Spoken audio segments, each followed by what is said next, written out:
Hi, I'm Avni Arya and you're watching Nation Next. केंद्र सरकार की अग्निपथ योजना ने सचमुच पूरे देश को आग के मुहाने पर ला खड़ा किया है. If you're watching this on Facebook, don't forget to like Nation Next. If you're watching this on YouTube, subscribe to Nation Next and don't forget to press the bell icon to get daily updates from us. 3 दिन पहले defence minister Rajnath Singh ने देश के युवकों के लिए अग्निपथ नाम से डिफेंस सर्विसेज में भर्ती के एम्बिशियस प्रोग्राम की घोषणा की थी. उस दौरान तीनों सेनाओं के प्रमुख भी रक्षा मंत्री के साथ मौजूद थे. राजनाथ सिंह ने कहा कि प्राइम मिनिस्टर नरेंद्र मोदी के निर्देशन पर यह योजना शुरू की जा रही है. केंद्र सरकार द्वारा घोषित की गई अग्निपथ योजना भारत के नौजवानों को देश की रक्षा व्यवस्था से जुड़ने और देश की सेवा करने का एक सुनहरा अवसर देता है.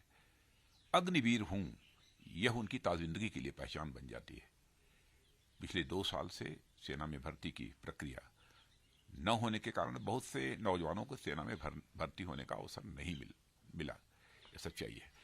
इसलिए युवाओं के भविष्य को ध्यान में रखते हुए और उनके प्रति संवेदनशीलता दिखाते हुए प्रधानमंत्री जी के अनुमोदन पर सरकार ने फैसला किया है कि अग्निवीरों की भर्ती की आयु सीमा को इस बार बढ़ाकर 21 से 23 वर्ष कर दिया जाए.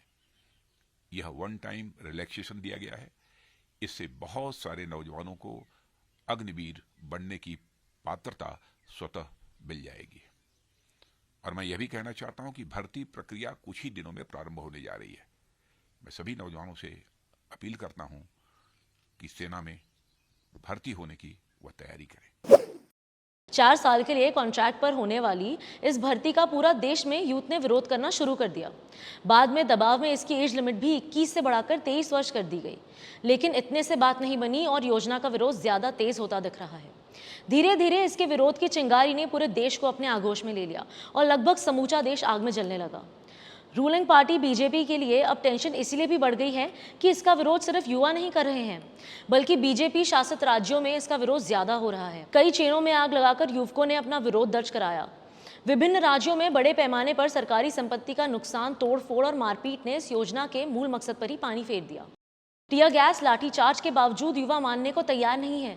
सिकंदराबाद में तो पुलिस की गोली से एक युवक की मौत होने की भी खबर है. बीजेपी और केंद्र सरकार के लिए चिंता की बात यह है कि पार्टी के एमपी वरुण गांधी ने भी रक्षा मंत्री को पत्र लिखकर इसके कई प्रोविजंस पर आपत्ति जताई और उसमें सुधार का आग्रह किया.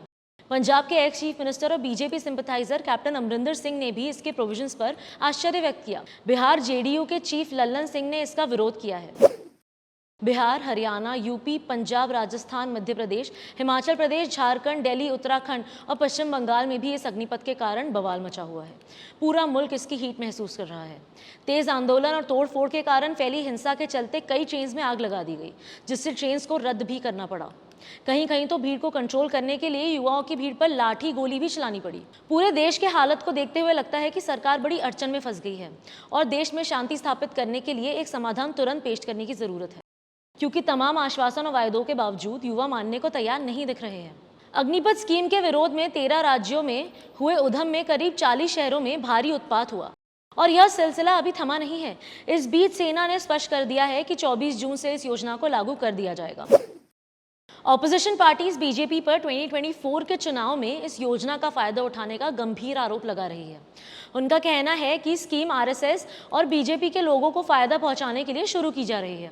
पिछले किसान आंदोलन में फ्रंट पर रहे नेताओं ने भी इसके विरोध में पैदल मार्च किया. बचाव में electronic, print and social media तथा ट्विटर पर आरोप प्रत्यारोप का कुटिल खेल शुरू हो गया है. केंद्र के मंत्री और भाजपा के नेता सरकार की इस नीति के समर्थन में बयानबाजी कर अपना अपना स्कोर भी ठीक करने में लगे हैं. सरकार और बीजेपी के लोगों का कहना है कि 4 साल अग्निवीर के रूप में काम करने के लिए इन युवकों को अन्य जगह नौकरियों में प्रेफरेंस दिया जाएगा. तो विपक्ष यह आरोप लगा रहा है कि 2019-2020 के दौरान हुई भर्ती का अनुपात भी आबादी की तुलना में काफी कम था और यह स्कीम तो सिर्फ युवाओं की आंखों में धूल झोंकने के लिए और उन्हें बुद्धू बनाने की साजिश के अलावा और कुछ नहीं है. अब यह देखने वाली बात होगी कि इस स्कीम को लेकर भारत के युवाओं का गुस्सा कब शांत होगा और पूरे देश में स्थिति सामान्य कब होगी.